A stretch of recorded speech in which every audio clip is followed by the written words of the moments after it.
High students, మన Kaloji Narayanarao university of health sciences వాళ్ళు NEET 2025కి సంబంధించి ఎంబీబీఎస్ కాంపిటెంట్ అథారిటీ కోటాకు సంబంధించి రౌండ్ 2కి సంబంధించినటువంటి నోటిఫికేషన్ అయితే ఇచ్చారు. వెబ్ ఆప్షన్స్ ఎక్సర్సైజ్ చేయడానికి second phase of counselling notification అయితే ఇచ్చారు.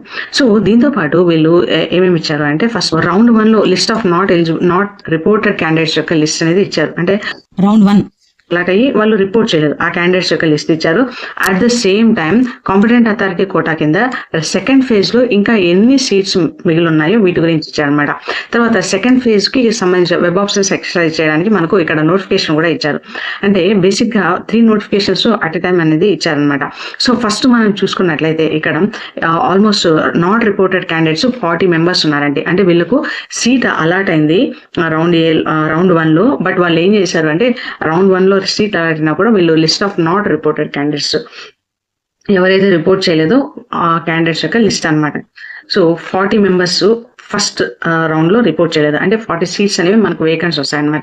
వీటన్నిటిని కలుపుకొనేసి మనకు సీట్ మ్యాట్రిక్స్ అయితే ఇచ్చాడు. అంటే రౌండ్ 2లో ఇంకా ఏ కాలేజెస్ లో ఎన్ని సీట్స్ ఉన్నాయి అనే దాని గురించి క్లియర్ గా సీట్ మ్యాట్రిక్స్, అంటే వేకెన్సీ ఎక్కడెక్కడ ఉంది అనే దాని గురించి ఇచ్చారు. అంటే ఇక్కడ ఫస్ట్ ఏమి ఇచ్చారు అంటే, మనకు ఇక్కడ college code, course, category, specialization, ఇలా అంటే each and every category caste wise గా ఎక్కడెక్కడ మనకు సీట్స్ అనేవి వేకెంట్ గా ఉన్నది అనేది మొత్తం కూడా ఇక్కడ సీట్ మ్యాట్రిక్స్ లో ఇచ్చారు. And at the same time మనకి ఇక్కడ చూసుకున్నట్లయితే కంప్లీట్ నోటిఫికేషన్, వెబ్ ఆప్షన్స్ మనం ఎక్సర్సైజ్ చేయడానికి కంప్లీట్ నోటిఫికేషన్ అయితే ఇచ్చారనమాట. దీంట్లో మోస్ట్ ఇంపార్టెంట్ థింగ్ ఏంటి అంటే, మనకు Nova institute of medical sciences లో హైదరాబాద్ లో మనకు 150 నుంచి 200 సీట్స్, అంటే 50 సీట్స్ అనేవి కాంపిటెంట్ అథారిటీ కోటాలో పెరిగాయి. అంటే మనం సెకండ్ రౌండ్ ఆఫ్ కౌన్సిలింగ్ లో ఈ సీట్స్ కూడా యాడ్ అవుతాయి. సో కాబట్టి ఎవరైతే వెబ్ ఆప్షన్స్ ఎక్సర్సైజ్ చేస్తున్నారో వాళ్ళు ఖచ్చితంగా ఈ పాయింట్ ని కన్సిడర్ చేయండి. మీకు దగ్గరలో ఉన్నట్లయితే ఈ కాలేజ్ ని కన్సిడర్ చేయండి. అండ్ వెబ్ ఆప్షన్స్ ఎప్పటి నుంచి ఎక్సర్సైజ్ చేయొచ్చు అని మనం చూసుకున్నట్లయితే, ఇక్కడ 1:30 PM ఆఫ్ 25th సెప్టెంబర్ నుంచి 2 PM ఆఫ్ 27th సెప్టెంబర్ వరకు ఇచ్చారు.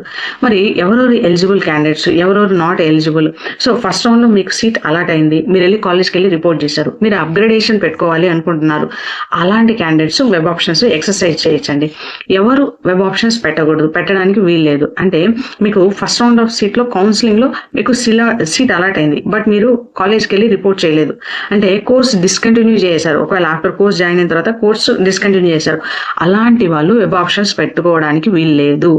ఆ తర్వాత ఫస్ట్ ఫేజ్ లో ఎవరైతే వెబ్ ఆప్షన్స్ పెట్టుకోరో వాళ్ళు కూడా సెకండ్ రౌండ్ లో వెబ్ ఆప్షన్స్ పెట్టుకోవడానికి వీల్లేదు. సో ఖచ్చితంగా మీరు సెకండ్ రౌండ్ లో వెబ్ ఆప్షన్స్ పెట్టుకోవాలి అంటే మీరు ఫస్ట్ రౌండ్ లో వెబ్ ఆప్షన్స్ పెట్టుండాలి.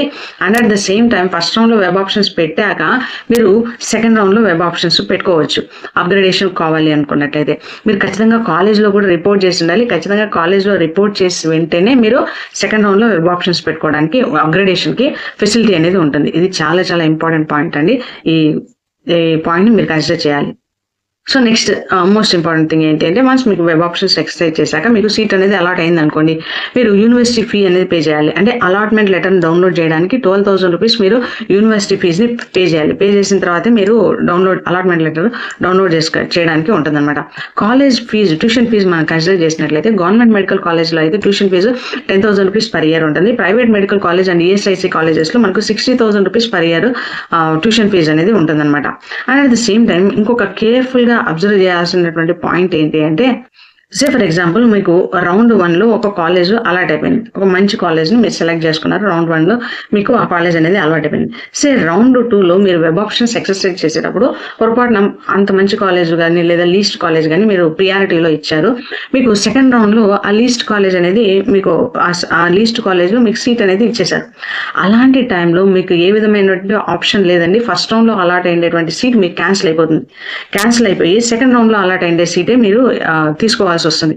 ఎందుకంటే అది ఆటోమేటిక్ క్యాన్సిలేషన్ అనమాట. కాబట్టి మీరు సెకండ్ రౌండ్ లో సీట్స్ వెబ్ ఆప్షన్స్ ఎక్సర్సైజ్ చేసేటప్పుడు చాలా జాగ్రత్తగా ఉండాలి. ఫస్ట్ రౌండ్ లో ఉండేటువంటి కాలేజెస్ కంటే కూడా బెటర్ కాలేజెస్ మీరు చాయిస్ గా తీసుకోండి.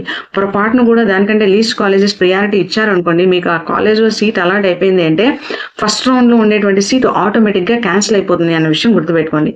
మళ్ళీ మీరు కాలేజ్కి వెళ్ళాలి. కాలేజ్కి వెళ్ళిన తర్వాత ఆ సర్టిఫికేట్స్ అన్ని తీసుకొని వెళ్ళి మళ్ళీ సెకండ్ రౌండ్ లో అలాట్ అయినటువంటి కాలేజీలో కాలేజీలో మీరు రిపోర్ట్ చేయాలి. ఇది చాలా చాలా ఇంపార్టెంట్. సో అందువలన సెకండ్ రౌండ్లో మీరు వెబ్ ఆప్షన్స్ ఎక్సర్సైజ్ చేసేటప్పుడు జాగ్రత్తగా ఉండండి. కేర్లెస్గా మాత్రం వెబ్ ఆప్షన్స్ అనేవి ఎక్సర్సైజ్ చేయకండి. అవి కంపల్సరీగా అవి క్యాన్సిలేషన్ అయిపోతాయి అన్నమాట. నెక్స్ట్ ఇంకోటి ఏంటి, if the candidate does not fulfil the criteria, అంటే ఎవరైతే జాయిన్ అవ్వలేదో, సీట్ అలాట్ అయినా జాయిన్ అవ్వలేదో, లేకపోతే ఫస్ట్ రౌండ్లో ఎలిజిబిలిటీ ఉన్నా కూడా వెబ్ ఆప్షన్స్ తీసుకోలేదో, వాళ్ళు ఫర్దర్గా కౌన్సిలింగ్ చేయడానికి వీల్లేదు, వాళ్ళని బ్లాక్ చేస్తారు. సో మీకు సెకండ్ రౌండ్లో కాలేజ్లో సీట్ అలాట్ అయితే మీరు ఫస్ట్ రౌండ్లో ఉన్న కాలేజీకి వెళ్ళాలి, సర్టిఫికేట్స్ తీసుకొని మళ్ళీ సెకండ్ రౌండ్లో అలాట్ అయినటువంటి కాలేజీలో రిపోర్ట్ చేయాలి. అలా చేస్తేనే ఆ సీట్ అనేది వ్యాలిడ్ అనమాట. సో తర్వాత మీరు ఖచ్చితంగా యూనివర్సిటీ ఫీ అనేది పే చేయాలి. అంటే ఒకసారి ఫస్ట్ రౌండ్లో మీరు పే చేశారనుకోండి, సెకండ్ రౌండ్లో పే చేయాల్సిన పర్లేదు. సెకండ్ రౌండ్లో కొత్తగా సీట్ అయితే మాత్రం మీరు పే చేయాలి. ఇది టెక్నికల్ హెల్ప్స్ కోసం మీరు ఈ నెంబర్స్కి కాల్ చేయొచ్చు. ఈమెయిల్ ఐడి ఏమి ఇష్యూస్ ఏమైనా ఉన్నట్టయితే టెక్నికల్ ఇష్యూస్ వీళ్ళకి ఈమెయిల్ చేయొచ్చు అనమాట. ఒకవేళ రూల్స్ అండ్ రెగ్యులేషన్స్ గురించి క్లారిఫికేషన్ కావాలంటే ఈ నెంబర్కి మీరు కాల్ చేయొచ్చు. ఎనీ అదర్ ఇష్యూస్కి ఈ ఈమెయిల్ ఐడికి మీరు మెయిల్ చేయొచ్చు అనమాట. 10 AM నుంచి 5 PM లోపల చేయాలి. పేమెంట్ గేట్వే ఇష్యూస్ కోసం మీరు ఈ నెంబర్కి కాల్ చేయాలి. సో ఈ వెబ్ ఆప్షన్స్ అనేవి చాలా ఇంపార్టెంట్ అండి, మీ యొక్క కెరీర్ని డిసైడ్ చేసేటువంటి ఎబిలిటీ అనమాట. సో కాబట్టి ఈ వెబ్ ఆప్షన్స్ చాలా జాగ్రత్తగా ఈ రూల్స్ అన్ని కన్సిడర్ చేసి మీరు వెబ్ ఆప్షన్స్ ఎక్సర్సైజ్ చేయండి. అంతకంటే లీస్ట్ కాలేజీకి వెళ్ళకండి, మంచి కాలేజెస్లోనే మీరు వెబ్ ఆప్షన్స్ ఎక్సర్సైజ్ చేసే ప్రయత్నం అయితే చేయండి. ఒకవేళ మీకు 2-3 మంచి కాలేజెస్ ఉన్నాయంటే ఓన్లీ ఆ 2-3 మంచి కాలేజెస్ తీసుకోండి. అన్ని కాలేజెస్ పెట్టుకోవాలన్న రూల్ ఏమీ లేదు. మీకు ఏవైతే ఇష్టమో ఆ కాలేజెస్ మాత్రమే పెట్టండి, రిమైనింగ్ కాలేజెస్ని వదిలిపెట్టండి. So I wish you all the success. మన ఛానల్లో MBBS BDS సంబంధించినటువంటి అన్ని అప్డేట్స్ వస్తూ ఉంటాయండి.